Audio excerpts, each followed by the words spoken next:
The story of our calendar is a journey through time itself. It's a tale of ancient civilizations grappling with the cosmos and their place within it.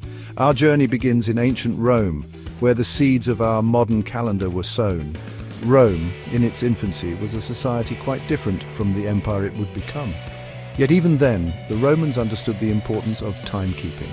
Their early calendar, however, was a far cry from what we use today. Legend has it that Romulus, Rome's founder, established the first Roman calendar. This calendar, however, was rudimentary. It consisted of only 10 months, beginning with March and ending with December. These months were based on lunar cycles, and the calendar completely disregarded the remaining 60 or so days of the solar year. This discrepancy naturally led to problems. The seasons would drift out of sync with the calendar, causing confusion for agriculture and religious festivals. The shortcomings of Romulus's calendar were evident, and around 700 BCE, the second Roman king, Numa Pompilius, sought to rectify them. Numa's contributions to the calendar were significant, as he introduced two new months, January and February. These additions brought the calendar closer to the solar year, but it still fell short of a perfect alignment. Numa's calendar consisted of 355 days, 11 days fewer than the solar year. Interestingly, he chose to make February the shortest month, perhaps due to Roman superstitions about even numbers.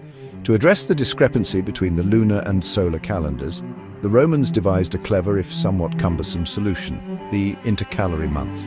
This extra month, consisting of 27 days, was inserted periodically between February 23rd and 24th. The intercalary month, known as Mercedonius, was intended to keep the calendar year aligned with the seasons.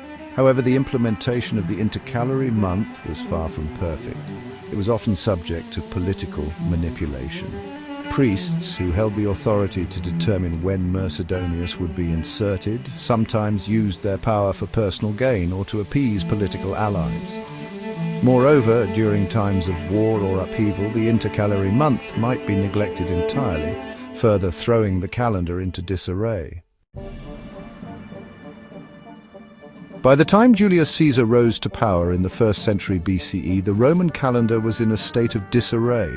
Years were out of sync with the seasons, and the once orderly system had become a source of confusion. Caesar, a man known for his ambition and decisive action, recognized the need for reform.